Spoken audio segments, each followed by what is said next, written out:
I've been reading a lot of these like articles of all these people that are like, I quit Amazon and it was the best choice of my whole life. And it kind of got me thinking, like, should I cancel Amazon Prime? I have seen these similar articles, and I don't understand. I mean, I don't understand. There's no way that I'm canceling. No. Oh, I'm not saying you should. I'm more thinking about myself here. Do you buy things on Amazon regularly? I buy things on Amazon probably like once a month, maybe once every other month. Okay, well, if it's that rare, then yes, you should consider canceling. But when I buy things on Amazon, I make like 3 orders in 2 weeks because I like am usually buying stuff for like a trip or something, or like, you know, I want it fast, right? I need it like by the end of the week kind of a thing, because it's like, oh, I need like new, I don't know, chargers for my trip next week kind of a thing. And I've just remembered that I want to do this right now. You should, next time you have to do this, investigate what a non-Prime account would get. Like just go into an incognito window and like see when things are going to arrive. Yeah, well, and that's the thing. I think you get free shipping or free-ish shipping if you have like what, $35 or $45 or something. So like, I'm not even worried, and I could pay the extra like $5 or whatever to get it expedited. Well, yeah, and that's the big trade-off everyone's talking about is the shipping. Depending on how much you use Amazon, you can pay for the shipping. I really don't know what the rules are for non-Prime accounts, but I have heard that like the shipping is no slower, and like the deals for Prime members are not like important enough. And if you don't shop there often, it may not be worth it to have a essentially shipping subscription. Right. I mean, the thing that really made me look into this as like a concept was when I saw them talking about putting ads into Prime Video. They're talking about paying what, $3 or $4 or $5 a month or something to get rid of ads in Prime Video starting in 2024. And I was like, wait a minute. Like, I don't order a ton of stuff on Amazon. When I do, I like to have it. And also around the holidays, I also kind of like to have it. But also, I do occasionally watch shows on Amazon Prime, but without ads. And if those shows had ads in them, then why would I be paying for that service? So I'm kind of like, it had me reevaluating a little bit, because I was like, well, I don't know. And Prime is expensive now. Prime is like $140 a year or something. I don't know. It's gone up a lot. Yeah, I mean, I think it's $140, $150 a year now. But the thing that Amazon's always done is that it's not just one thing, right? It's that plus photo storage, plus, you know, all of Amazon Prime Video, plus, you know, the shipping things, plus certain deals and discounts, plus like they've really done I will say they've done a good job of making it like a little ambiguous about what you get and why. So, you know, I purchase things often enough on Amazon for it to be valuable to me. But for you, I mean, I would evaluate it. The other thing about Prime that always comes up when I talk to people about it is you said a very key point there is I want it during the holidays, right? I want it when I'm purchasing a bunch of gifts for the holidays. Right. Prime, as far as I know, and never has, as far as I know, have a monthly subscription. It is yearly. They do. Yes. It's expensive. No, I think they do. They added it a couple years ago where it was like, you know, $120 a year at the time. So, you know, $10 a month roughly, or it was like $20 a month if you wanted to go month to month. I mean, it was a lot different, but I think there was a way to do it. Oh, you're right. It's $15 a month. Okay. Or $140 a year. Or you can just get an Amazon Prime Video membership for $9 a month. I am absolutely not doing that. It is not worth $10 a month to watch the 1 or 2 shows I watch on Amazon Prime a year. Well, and that was the other thing I was surprised to hear you say. I have Amazon Prime, like, and I watch videos maybe once a year, like a TV show. Yeah, I mean, they've got a few like good options occasionally to keep up with stuff. like they just came out with, I think we talked about it on the show, maybe Upload came back for season 3, and they're doing a week by week release, which is great because I think it's going to be done before they start putting ads in all their stuff. So I can watch it and cancel my Prime and be done. I don't mind them charging more for ad-free video. I mean, basically everyone's doing it now, right? Like, and then maybe not charging more for ad-free, they're charging less for an ad-filled version, and maybe that's why you see this a little differently. I also think, you know, there's this like feeling around this bundled membership that you're paying for yearly, that is kind of getting in the way of like the value proposition here. But all that aside, if you're only purchasing them from them every other month, you definitely got to look at that. Yeah, so I'm going to be doing, I think I've got it through December 20th or something of this year. So after all of my Christmas shopping is done, I can give it a hard look. Welcome to Pride and Accomplishment. My name is Jason. And I'm Chris. This is episode 112. Jason, have you been playing any games lately? No, barely. I've had a very, very, very busy week or 2 weeks at work. So the video gaming time I've had in the last 2 weeks has been very, very precious. I've had a little bit of time here and there to peek at things. And we'll talk about, you know, some of the time that we got together to play something, but oh man, it's been rough the last 2 weeks to get some time. Well, did you at least get a chance to try the new Forza Motorsport game that came out a week ago or 2 weeks ago? I did. I put maybe like an hour or two into it. Okay. Yeah, I think I'm at like maybe 3 or 4 hours. Maybe. So it's a packed month. So, you know, I think even giving a game 2 hours is an achievement. Yeah, for sure. I got to say, though, I played it a little bit like the first day it came out, I think, and I tried it, and then I found myself wanting to try it some more. Like, I kind of came back to it. Oh, my gosh. And I was That's so amazing for you to hear. Yeah. That's so amazing to hear from you, because I had the exact opposite reaction. Seriously? I immediately uninstalled it. Oh, my gosh. I can't believe that. All right. I've been waiting to talk to you about this because I didn't want to tell you what happened, but I played it for an hour or two and I was just like, yeah, I'm never going to play this again. And I uninstalled it. Wow. Okay. Well, that's news, because I definitely was in Discord with you when you had played it and I hadn't. And you're like, oh, this is kind of neat. Oh, I kind of like this part. This is kind of cool. Loading times aren't so bad. And then I was like, oh, that must mean that he kind of likes it. I'm going to give this a try. And so I did, and it was pretty fun. And then I tried it again like a day or two later. Yep. Nope. I immediately uninstalled it because I thought to myself, if I'm going to play a game with racing and cars and whatnot, this is not going to be it. Really? Well, what? Okay.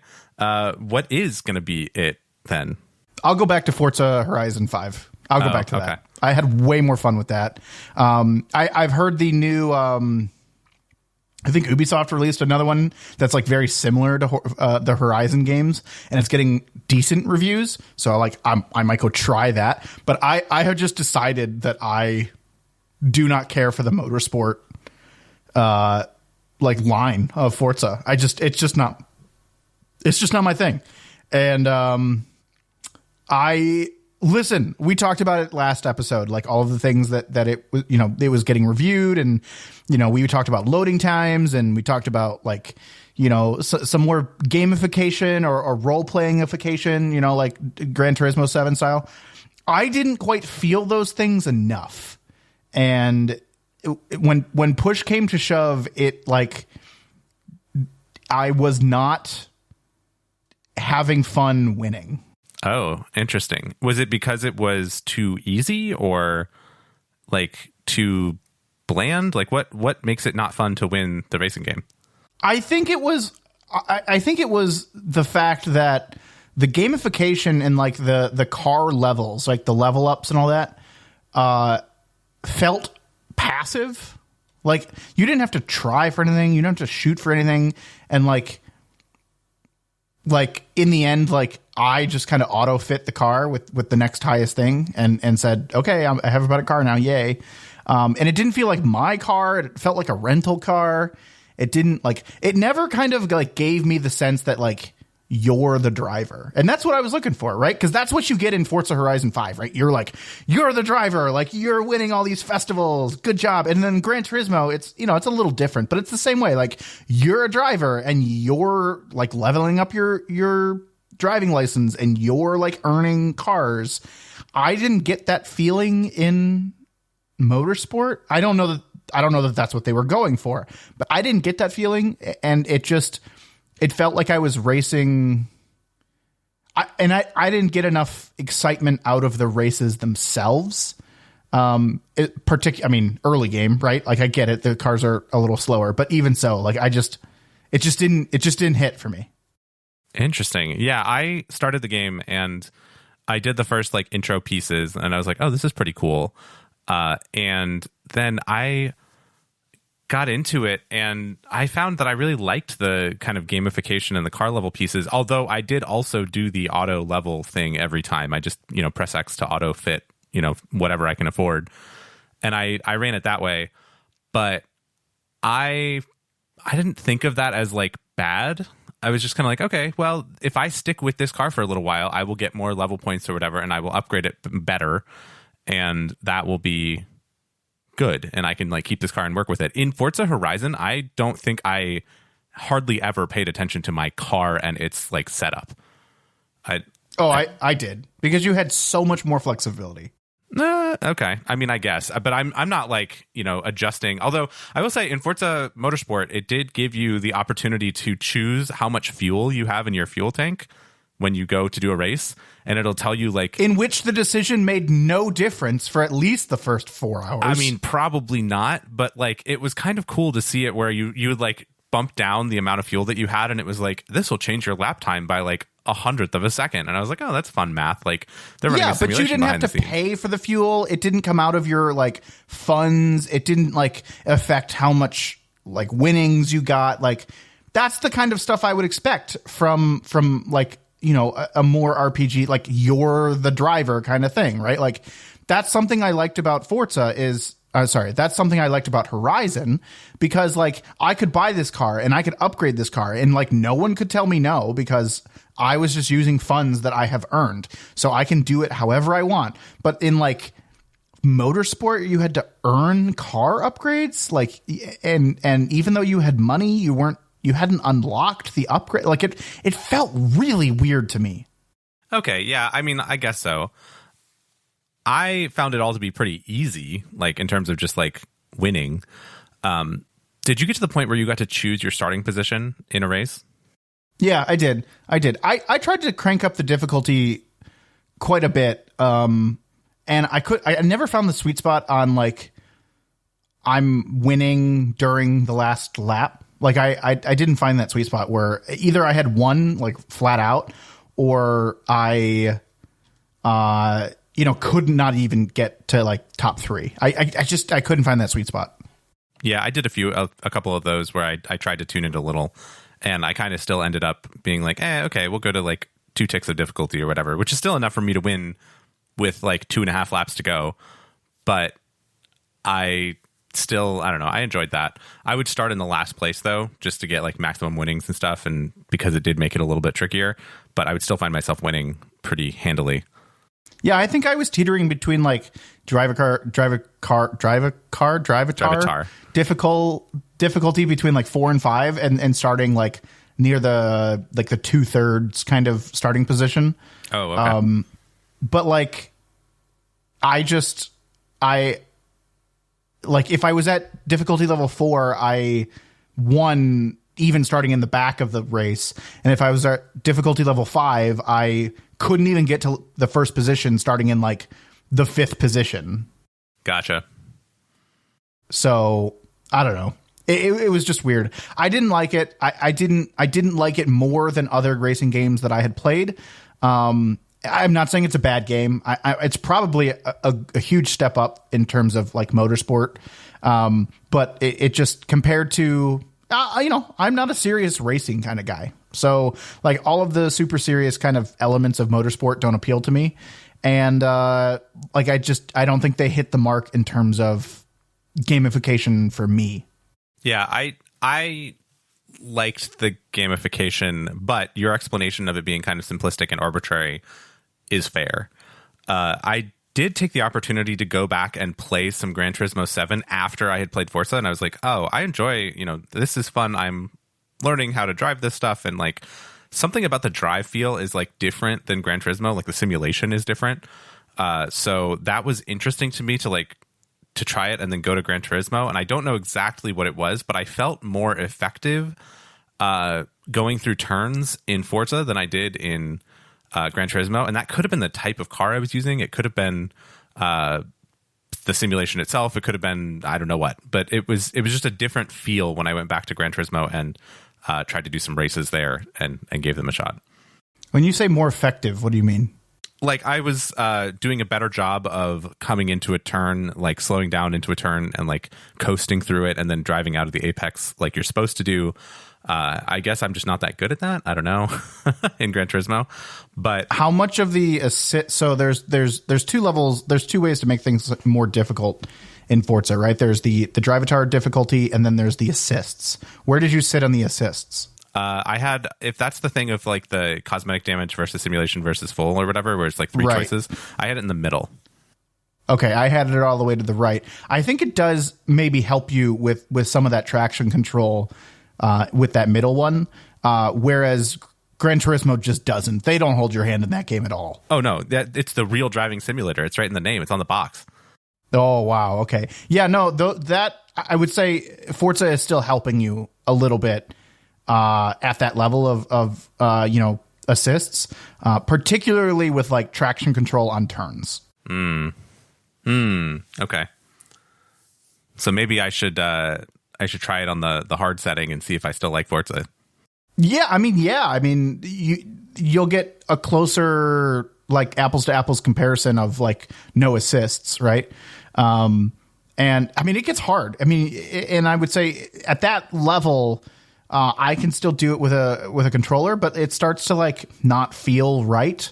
That like when you're doing that level of like realism, or you're attempting to do that level of realism, I would say Forza. I've never tried it with Gran Turismo, but Forza, either Motorsport or even Horizon, but particularly Motorsport, starts to really shine with like a driving setup, right? It doesn't quite get to simulation racing, but I would say that Motorsport can get closer to that feel when you turn all the assists off, and it starts to feel really good. I've done it once in an actual like seated position with a steering wheel with pedals. It was an older game, but it started to really feel good. I've never done it with Gran Turismo. I bet it feels great as well. But again, neither of those games are like true simulation racing, right? Where you get into like the people that actually do like real races, online with full like $10,000 setups. Yeah, right. No, I'm certainly not in that camp ever. Anyway, I think a $200 racing wheel would stretch my credulity and budget. Listen, I would love a racing wheel. Racing wheels are awesome. They add so much. The problem with racing wheels and pedals is they're so unwieldy. Like you can't like they're they always say on the box like, oh, just attach this to your desk and put it right in the middle, and there's little screws and you take them on and take it off. No, it's where do you put it when you're done? That's like, the problem. Do you like slide it to the side? Because you're only going to use it once every couple months. Like, what do you do with it? And in my opinion, there's some really nice like metal frames that you get on like Amazon or whatever that you put the racing wheel on, you put the pedals on, but that's like a whole seat. And then you need a monitor in front of it, and that's really cool and all, but like you're talking like minimum like $1,000 setup. Even if you use your existing PC to run those monitors, like and all of that, like you're talking like probably $1,000 in like the seat and the steering wheel and the pedals and probably a screen or three.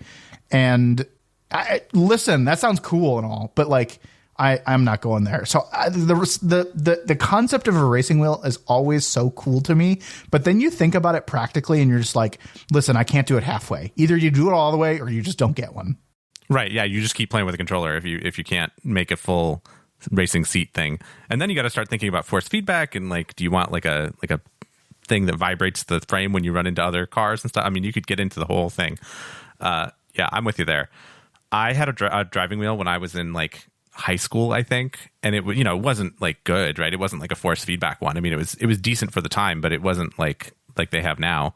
And I remember playing on it, but I don't think I had pedals. I think I still had to like push a button on it or something. Somehow, I don't remember how you made it go. But I do remember that being pretty fun, but it was pretty floaty. Like it wasn't, like I said, a really good wheel, so it didn't have like force feedback or anything like that. So I've had a taste of it, but I had the exact same problem you're talking about of like, what do you do with it when you're not using it to race with if you don't have a dedicated spot for it? I think we had like a playroom or something where it was kind of just like one of the other toy type things that it just kind of got put with other toy type things on a shelf. So that worked kind of, but you're absolutely right. And like today, I just would not have space to effectively do that to the degree that you'd want to do it, because you need like 5 foot square like on the floor to be able to do this thing. So like you need a room to do racing. Yeah, or a corner of a room. Yeah. I mean, I guess I wouldn't say it's as unwieldy as a standing, moving, like walking VR setup, right? Like a room scale VR setup. Oh, you really? could do it in a smaller area than that. Yeah, but it's got more stuff to it, though. Like a room scale VR thing, sure, you have to have a bunch of clear floor space, but like this thing is a thing. You have to store it. Yeah. I mean, yeah, that's a good point. Like that 5x5 square area is gone. Used. Yeah, it's a piece of furniture. Exactly. Yes, and it's kind of an ugly piece of furniture at that. So, Forza Motorsport, right? You said I kind of like this, whatever, but then you kind of pulled Gran Turismo 7 back out. If you're I think we talked about this with Factorio last week, right? If you're in the mood for a building game, Jason, I'm playing Factorio. If you're in the mood for a racing game, Chris, what are you playing? Ooh, this is a tough question.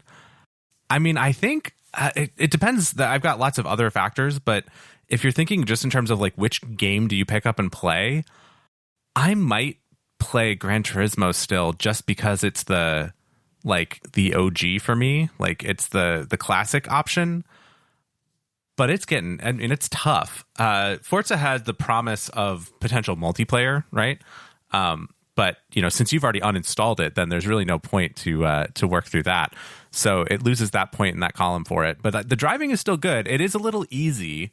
Forza is. So I don't know. I want to get to the point in either one of them, actually, where I can start to do the long races, like the real kind of Daytona 500 style races, not to do 500 laps, but something that's like 50 laps or something like that, where you have to like manage your tires and your fuel and stuff. I used to enjoy doing those as a kid in Gran Turismo 2, I think it was. I did a few of those where you'd have to like leave the PlayStation on overnight because like, you paused it and like leave it running.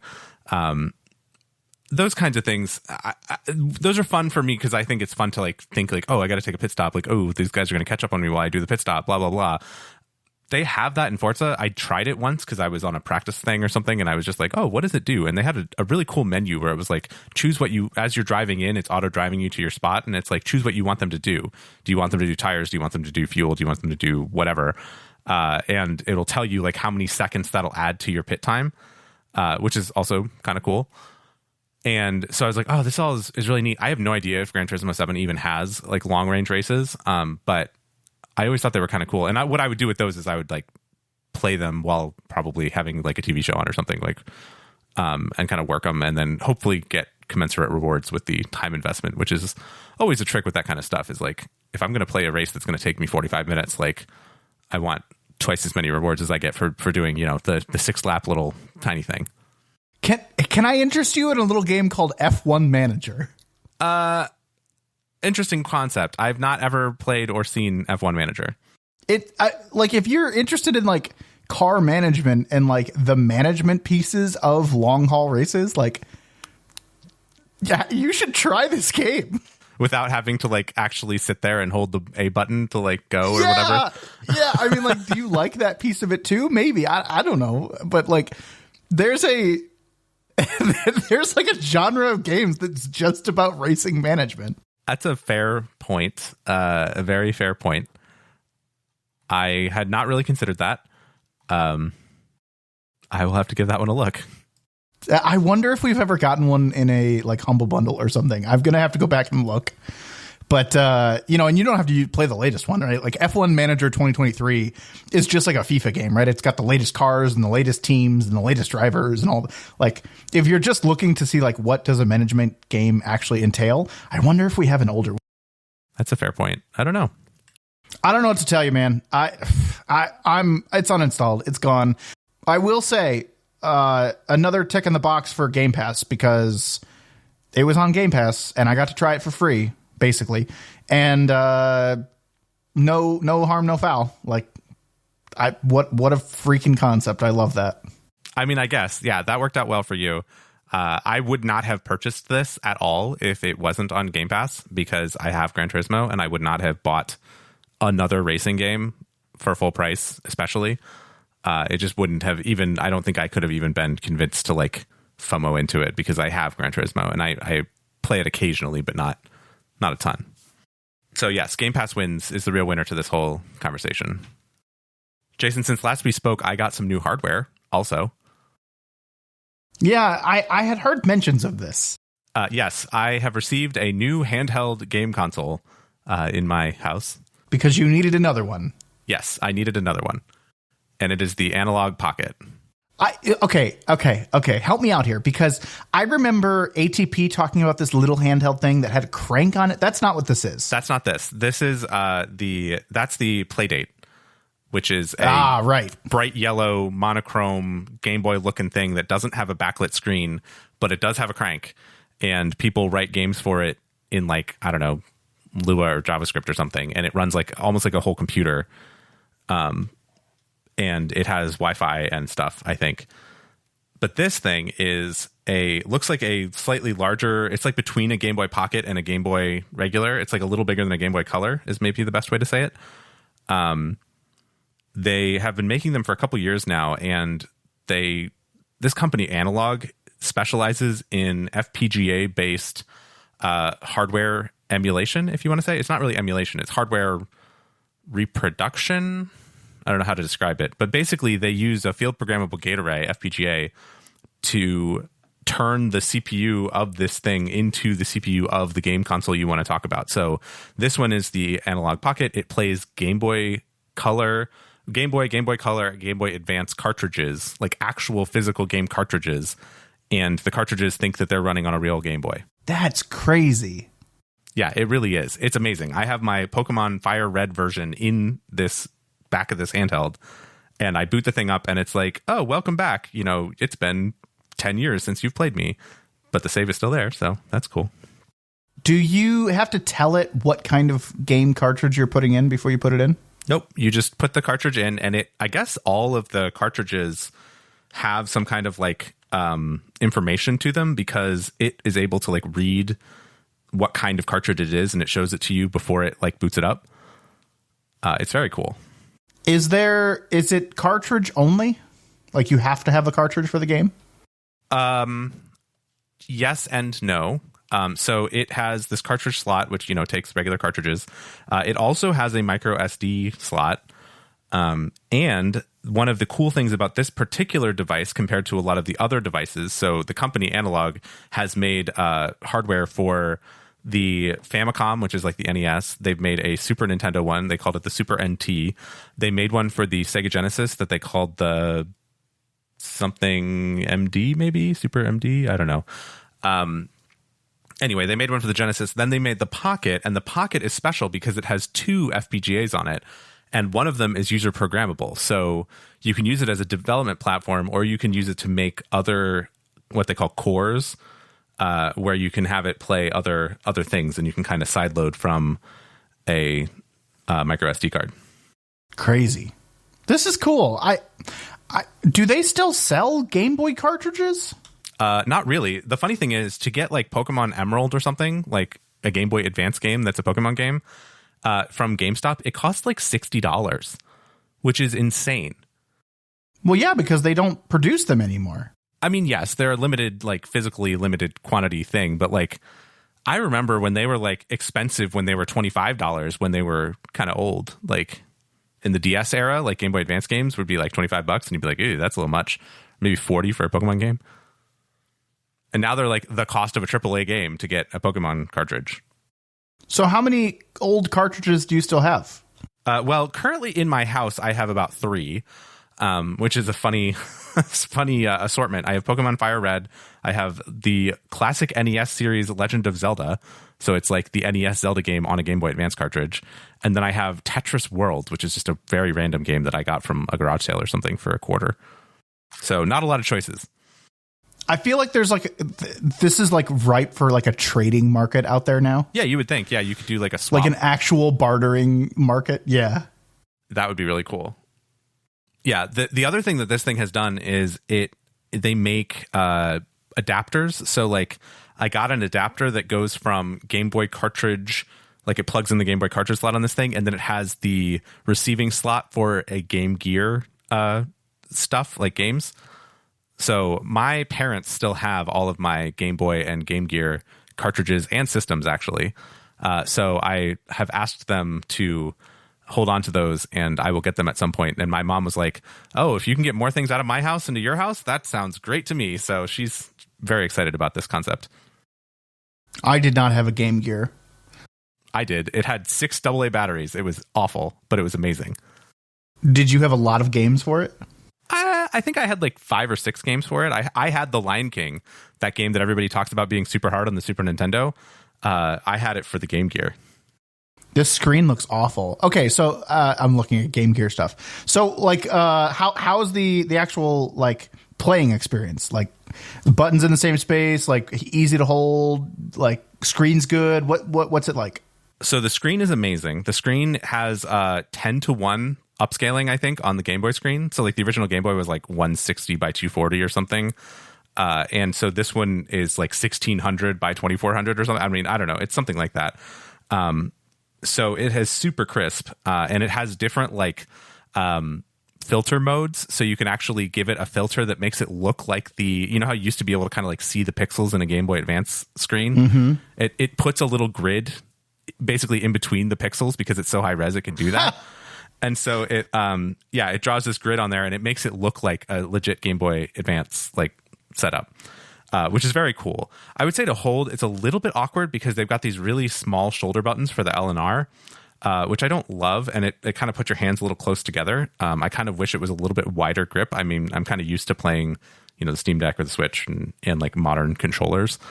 So this is a little bit more square and a little bit different. It's bigger than a Game Boy Pocket, like I said, but yeah, it's not super great to hold, but that's okay because I got the Analogue dock to go with this thing. Oh boy. Which is a little dock you can slot it into, and it has an HDMI port out the back, and then you can pair Bluetooth controllers to it, so I can play with a PS4 controller to play Game Boy games. That's crazy. It is. It's actually quite cool. So I've done that a little bit. I need to try that. So I've recently been able to stream HDMI things to Discord and computery things. So I will show you sometime how this thing runs because it's very cool. Interesting. Okay, but like, did you really need another handheld? I mean, okay, need is a strong word, but I do really want to be able to play these like original cartridge-based things on some kind of hardware. And you know, sure, you could say... What? Wait. Team the game. How is the... I'm going to stop you right there. Why does the cartridge matter? Because you can play emulated games on your Steam Deck. Fair. More legally or relevant, you can play emulated games on the Nintendo Switch. They have a whole Game Boy section now on the Switch. Okay, fine. Fair. But, like... You have 2 other handhelds that can play these things emulated. Why does the cartridge matter? So I'm not going to be a purist about it, although they did have some people had some interesting videos that showed, I think it was Legend of Zelda. I don't remember which one. It might have been Oracle of Ages. And they showed like certain effects and things that weren't handled well by the emulators that the emulated games were using, which is interesting just to kind of think like, oh, so the software emulation of these things isn't as good as a hardware system would do. And the Analog Pocket can handle it, like does do it correctly or well. So that's something that's interesting just from a purism standpoint. I also like the idea of like, I had these physical games and they still play, and like there's a tangible association from like this cartridge to the game on inside of it, like that makes this box play these games. I don't know, it's totally irrational, right? I understand that, like I get it, right? And it's impractical too, because having a whole box full of little cartridges is a little bit silly.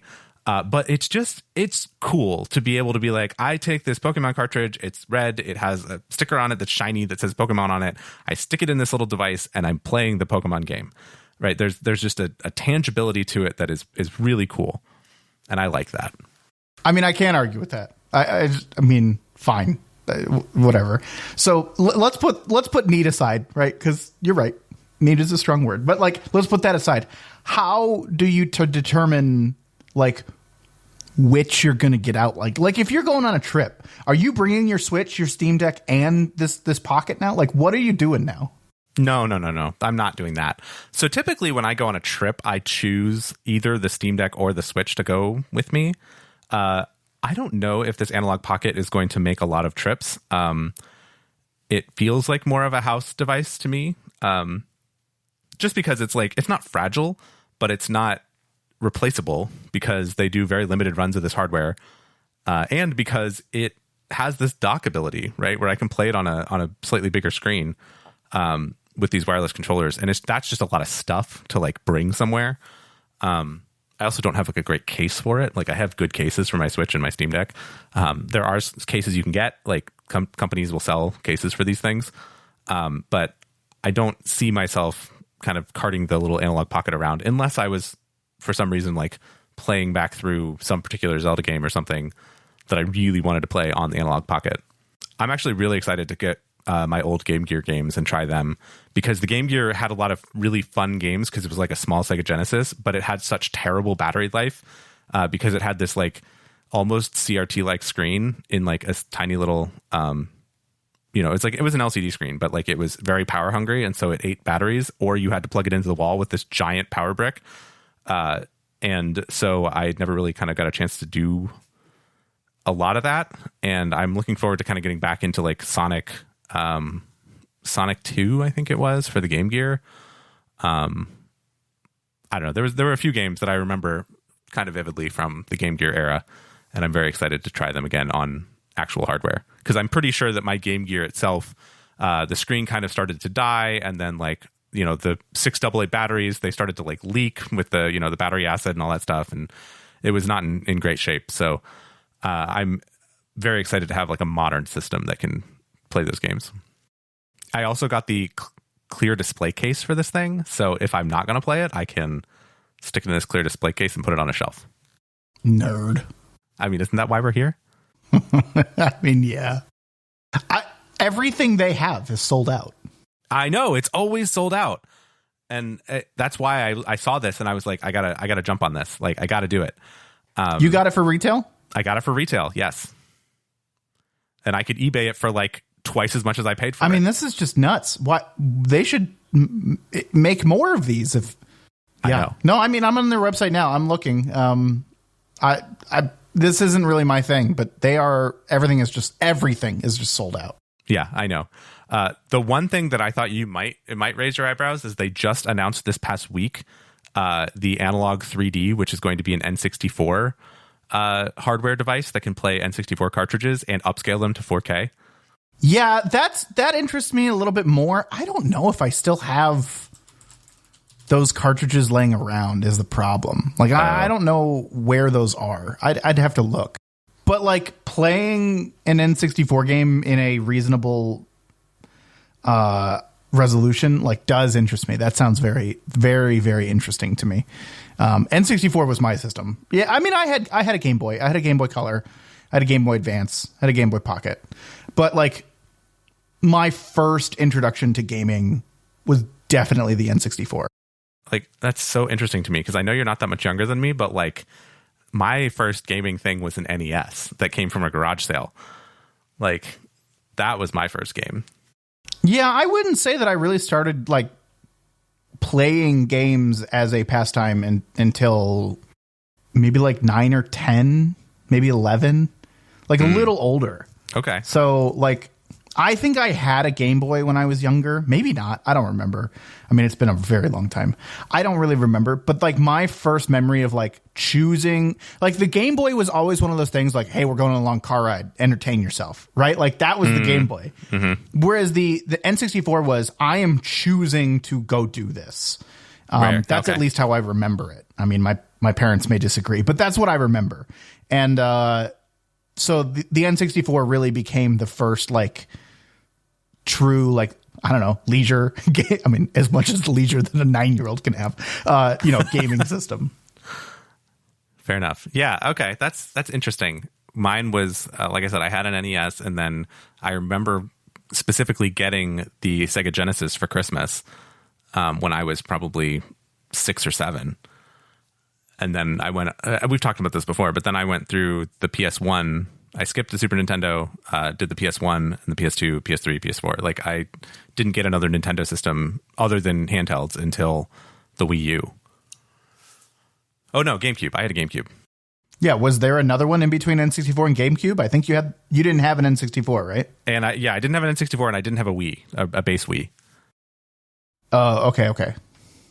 So I was kind of like every other. Yeah, interesting. I mean, it's just how it all plays out. I agree. I did get on the list for the Analog 3D. I will see what I do when it comes out. I've got to ask my parents if they still got those cartridges somewhere. If they do, it would be a lot more appealing to me because I loved games like Star Fox 64 was great. That's the one I remember a lot.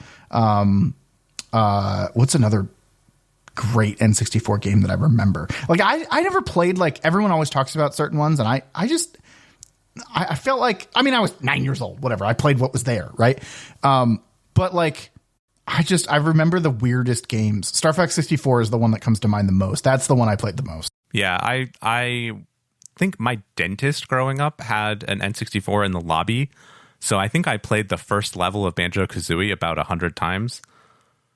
Because obviously it was like never like persistent. Because I don't think they had the little memory pack, whatever that you needed to save games with. So like you had to, it would just always be starting over every time. I think I had Banjo-Kazooie. I think it was Banjo-Tooie. Oh yeah, that was the second one. No, they were both Banjo-Kazooie and Banjo-Tooie. Oh, the Mario parties, of course. Yes, those did start on the N64. Like the whole reason to own an N64. Well, I think most people would say that was Super Mario 64, GoldenEye, and Smash Bros. But yeah, I did play GoldenEye and I did play Smash Bros. But Mario 64 was the game. I didn't, everyone loves or like has this nostalgic memory of Mario 64. Never liked it. Interesting. I think I was too young for it. Oh yeah, I enjoyed because like Super Mario Odyssey has spoiler alert for like a 7-year-old game, some Super Mario 64 throwbacky stuff in it. Yeah, and I got that nostalgia, but like I never beat Super Mario 64, or I never, whatever it was called, Mario 64. I never beat it. Yeah, I played it a little bit on somebody's something, but I don't remember playing a lot of it. Did you know there were 2 games that were published on the N64 after it was discontinued? No, I didn't. I'm reading the Wikipedia page. Fun fact, everyone. A game called 40 Winks. I've heard of that. Was released in 2019 for the N64. Huh. And a game called Xeno Crisis, but was ported to several retro consoles in 2023. So you can play this on N64. That's crazy. Anyway, N64 and Pocket and Analog stuff, cool. The last thing I'll say about the Pocket 2 that is kind of neat from the nerd direction is that because of that FPGA and everything else, it also works with GB Studio, which is like a Game Boy, like make your own game IDE editor thing. And you can like upload the files from GB Studio and play them on this little thing that's like a Game Boy, which I probably will never do. But it's a cool like idea of, to your point of, people can make new games for old systems. Like this thing, GB Studio can actually download to like a programmable Game Boy cartridge if you want to, and you can stick it in an old Game Boy. But you can also just like put stuff on this micro SD card that goes in the Pocket and like play it right on the Pocket. So I don't know. It was one of these things where it's just such a curio, and it's so hard to get these systems otherwise that I didn't want to let it go pass me by. Is really, if you ask me, push comes to shove, why did you get this thing? That's the answer. Yeah, I see that. And looking at their website, I get it. There's a scarcity thing going on here, but I think the thing that you bought was a lot more special to you. I think I'm going to have a tough time when the 3D comes out, making a choice on that, particularly if I have, cartridges around. Well, if you have cartridges and you decide you don't want this thing, let's talk. I did want to update everyone and just tell them that we've played Baldur's Gate 3 now, at least a little bit of it. Yes, we have. We've played, a total of 4 hours-ish, 5 hours maybe, with a group of four players. So that's been fun. Yeah, it's been fun. There's been some interesting developments because of playing with 4 people the first time through. I have heard that we are maybe not missing out on a lot, but the game is very different because we're playing with 4 players. And it plays differently. There's less kind of maybe talk or conversation happening between the party itself. But obviously that's made up for there's 4 actual people there. So it's just a different experience. And I have been interested in maybe playing solo, which I am surprised to be saying at all. I thought that this was going to be this is a, game I'm playing with friends because I want to play with friends like Dungeons and Dragons. But no, playing this game, I have been inclined more than once, but never enough to actually do it to start a solo campaign. Wow. Yeah, I've had similar thoughts in terms of maybe I should try to play this game by myself, but I'm saving it for a long period of if I'm traveling again or something where I need something that's a little bit time shifted, more single player-y kind of a stuff. Because we are playing weekly. So we're just to catch everybody up on kind of what our plan is. We are getting together weekly as a group of 4 to play for a few hours in a session. And then we kind of find a natural stopping point and go back to camp and save the game and then, turn it off until next time. So we've only done it twice, or I think twice.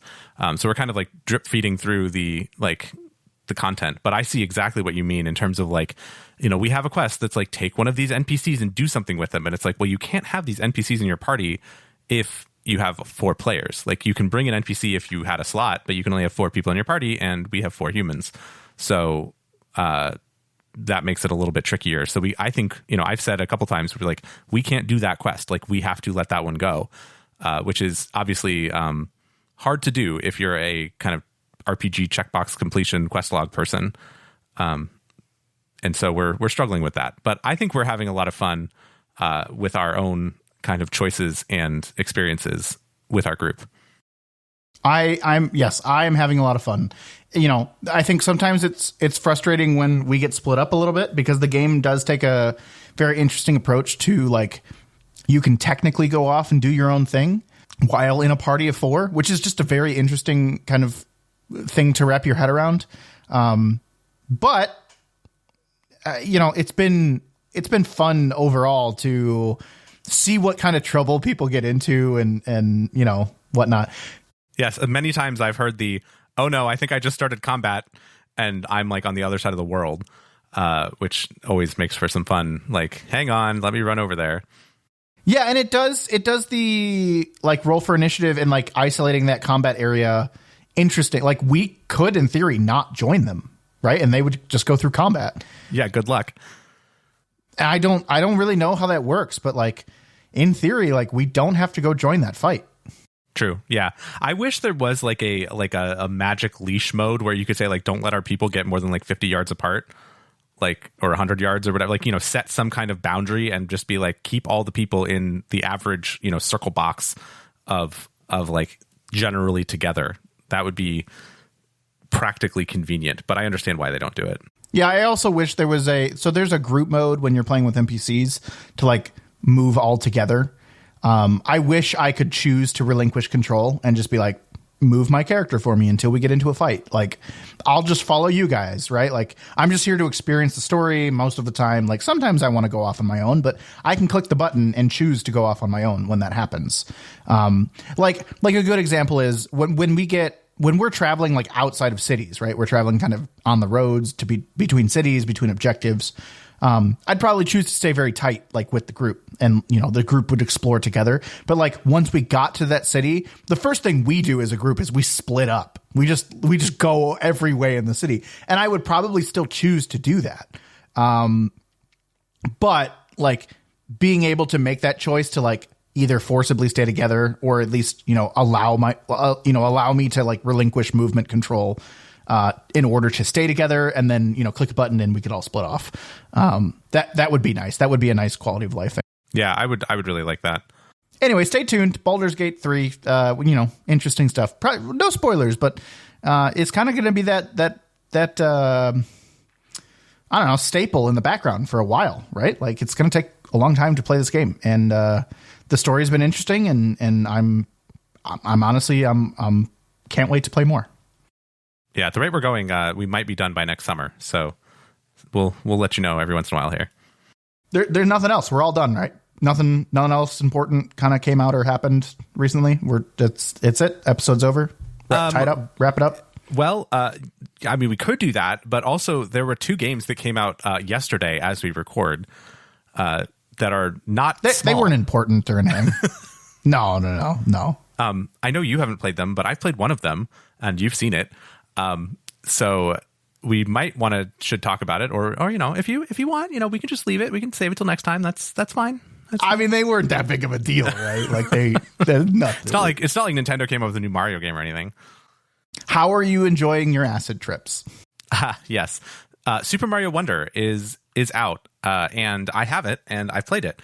I am very much enjoying the acid trips of Super Mario Wonder. It has a unique kind of different thing that you do in every single level, and that is wild. Each level has its own gimmick. Like you find this wonder flower, and then it does something to the level, and you've just got to deal with that. And generally, that's been very fun for me. Yeah, it looked fun. I watched you play it in Discord, and I'm not. It's not really my kind of game. I've never been a platformer or a side scroller or really a Mario game in general. But it did look fun and interesting, and kept the variety up in a style of game, quite honestly, for me, that is often gets really old really fast. Yeah, that is one thing that it definitely does, is gives you unique gameplay very frequently. It also has a lot of new enemy styles for a Mario game. Lots of different takes on some of the more classic, it's not just Goombas and Koopas and stuff like that. It has like enemies that jump when you jump, or it has like enemies that like you can ride on, like you can stand on and you can't kill them, like, which is a little bit weird the first time you see it. It also has a lot of musical levels, which I really like. Love it. That's pretty fun. Yeah, it's a good game.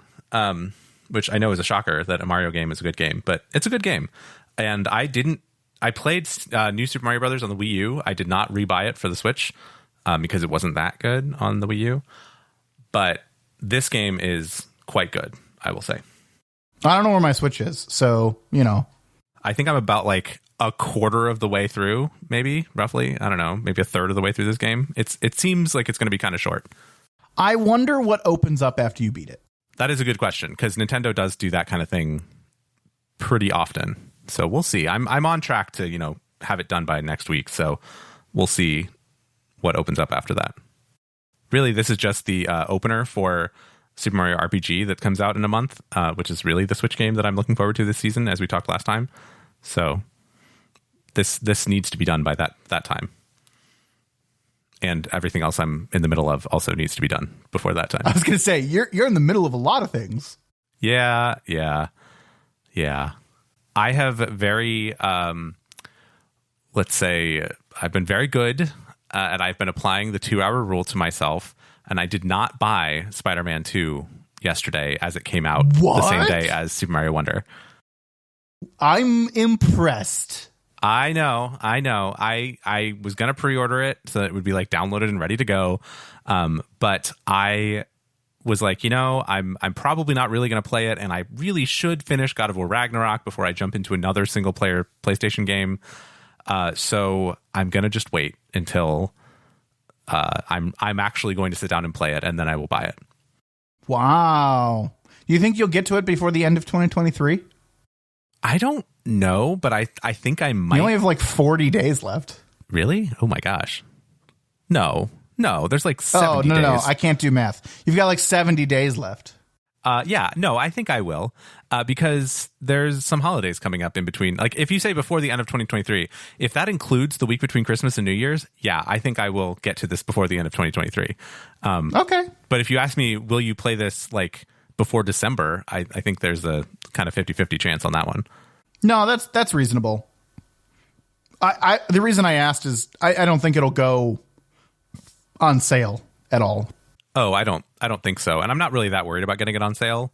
I did have a little bit of a crisis of like, should I get it physical or digital for the same price? Because I have the other two Spider-Man games physical. Like I have the game cases of them. And so like, do I want the matching set of the three? Yes, or do I just not care? No, you care, and you do. And it's okay.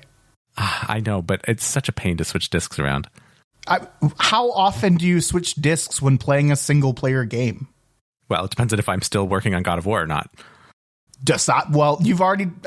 That's a good point. But you should finish God of War. Because I have God of War on disc, which is also, yeah.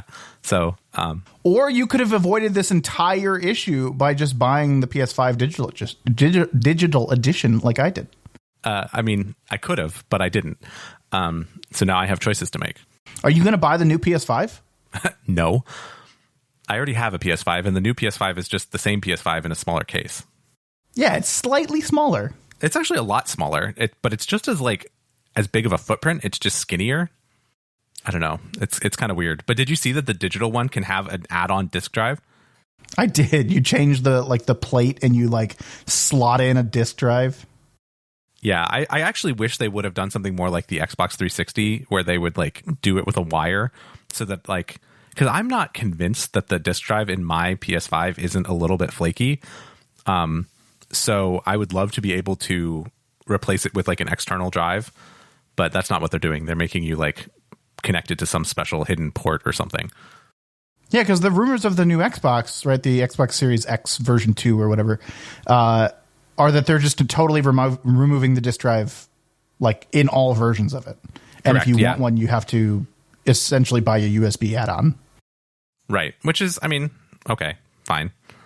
Most games at this point, they copy them from the disk to the internal storage anyway, and they just use the disk as a DRM check at this point. Okay, well, keep us updated when you get to Spider-Man 2, I guess. Yeah, it'll be at some point. I'm going to give them, if I was smart here, I would say, yeah, I'm just giving them time to, get their patches worked out and figured out. Not that they need it. No, not really. Yeah, I mean, it's not like anything else is going on in December. I will say, we've been convinced to try Endless Dungeon, so that'll be happening here soon-ish. Oh, that's true. Yes, we did have somebody ask us to play. We will. Yep. Yeah, so that's another October game. Spider-Man 2, we'll see when you actually get to it. I may actually get to God of War. That came out, I don't know, 2 years ago. Half a year ago. I don't know. No, I think it was 2 years ago. Did it come out 2 years ago? Maybe it was 1 year ago from now. November 9th, 2022. So yeah, 1 year ago. Oh, I feel so terrible now. It's been a whole year. You could start it before it's a year old. Oh, no, I've played 30 minutes of it. Well, okay, fine. You could start it again. Yeah, I'm going to start over if I ever go back to it. But anyway, October's, this has just been a month of releases. It's been crazy. It's been a lot of fun. I wish I had more time to spend on it. But, let us know what you're playing. Let us know. Actually, before we go, City Skylines, man. I'm not going to play that. Nope, we maybe talk about it next time. But that's going to sit on the shelf for a little bit. Let us know what you're playing and what's sitting on your shelf. You can chat with us by joining our Discord, which you can get to at discord.pnapodcast.com. If you want to find any of our older episodes, read our show notes, or, I don't know, tell us about other things, you can visit our website at pnapodcast.com. That's P, the letter N, the letter A, podcast.com. If you enjoy the show, we would love if you can share it with some others that might enjoy it as well. Thanks for listening, everyone. We'll talk to you next time. As if there weren't enough games to play right now, there's also games to watch. Yeah, you could be there. I know. So we're talking obviously about the International, which is the Dota 2 kind of like grand world event, whatever. We talked a lot of bit on the show about the insanely expensive $800 tickets that I did not buy, which worked out nicely because I got an Analogue Pocket instead. That's a fair trade. But this event is happening as we speak right now. They're doing kind of the like playoffs, like all the brackets and things, the upper division, the lower divisions, and all that stuff is happening as we're talking right now. I've watched a little bit of it this week. It's really fun. It's a well produced esports kind of event. So I will say that as this episode comes out, the upcoming weekend is the finals. That would be the weekend of October 27, 28, 29. I would encourage people, even if you don't know anything about Dota, just look them up on Twitch. The Twitch is twitch.tv/Dota2TI. That's their channel. And they have really cool integrations. They have really cool announcers and stuff. They've added a thing where you can mouse over the thing in the game on the video, and it will tell you about the items and the heroes and all their spells and stuff. Whoa, that's cool. It's very cool. It's very, very cool. So I don't follow the esports scene a lot, but I really do like the just the spectacle of it, I guess. Right? It's cool. So I encourage people to take a look at it. Yeah, it's fun to watch. It's exciting, particularly the last couple of matches if they're close and whatnot. I mean, the whole show that we watched. It was League of Legends, but it was the same thing, right? It's all these tournaments and the worlds and all of that, and it's just a well produced technology forefront, right? They're really cutting edge kind of on these technologies, and quite honestly, I think. I dare to say that real sport, like physical sports, right? Football and baseball and whatnot are starting to learn some of the cool technology integrations that are happening in the esports world, particularly around the internationals and worlds and all of that. You'll see stuff like this eventually where you can mouse over a player on the field. And, as much as you can see their information in Dota 2, I think, this may be leading the stats and technical kind of elements of sports watching in other areas. So it's interesting to see that progression. It's been interesting to see from my perspective, right?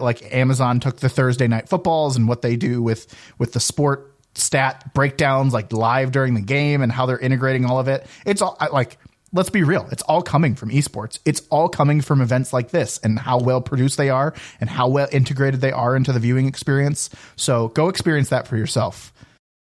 Yeah, they do every year they kind of, some of their filler stuff between games while they're swapping over the field and the keyboards out for the people or whatever. I don't know what they do, but when they're trying to fill time, they'll have their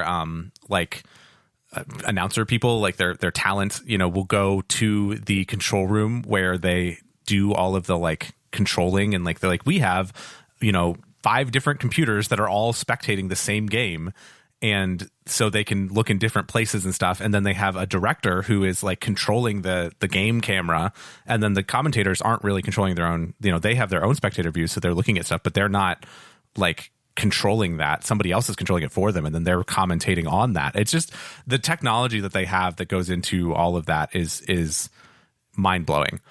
So it's just very cool. So I would encourage anybody who has even a passing interest in esports to take a look at this, the International through Twitch or otherwise. It's also streaming on YouTube and lots of other places. So that's what I'll be doing next weekend.